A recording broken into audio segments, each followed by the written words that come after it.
ƙayan bagaruwa.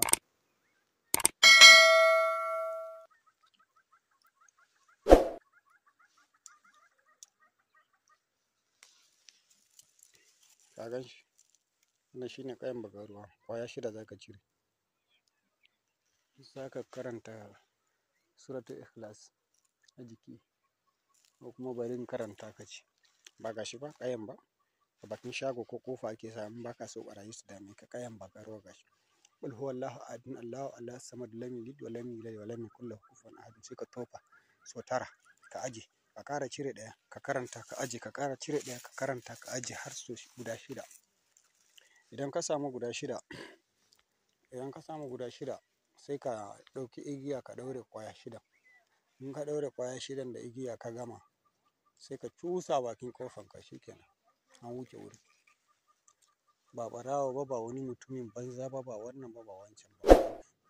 Idan ba ka samu wannan ba fa, me za ka nema wannan?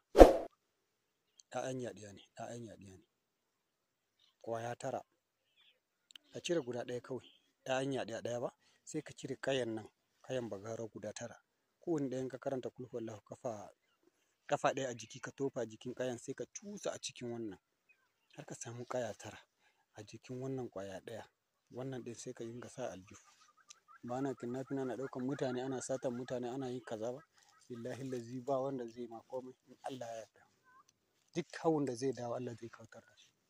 Bancin shi, 'ya'yan yaɗiya yana mugun tasiri, yana da sa mutum farin jini na fitan hankali. Sannan in mace wanda kina so ki mallaki mijinki ga 'ya'yan yaɗiya. Mai gida, ni ba zan baka sirrin da ban yi wa kaina ko kuma ban yi wa mutane ba. Idan zan ma aiki yanzu a cikin aiki 100, billahi lazi za ka samu na 30 ɗin duk da 'ya'yan yaɗiya nake yi.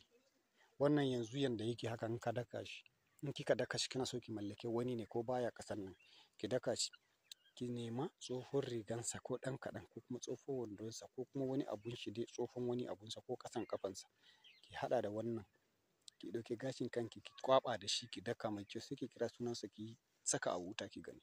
Billahi lazi in hayaƙin ya fara tashi kawai zuciyarsa zai fara bugawa. Baya tunanin kowa sai ke. Duk wanda ya ji ya gwada. Ka san gwada abu yana da kyau a cikin abu. Kai ta yiwu ba zai ma aiki ba, amma wani zai mishi aiki. Allah ya sa mu dace. Yanzu na zo aiki ne, bari in cire waɗannan tukuna. In na gama, in Allah ya so yarda zan iya yin wani bidiyo, amma bari in yi aikin gaba na tukuna.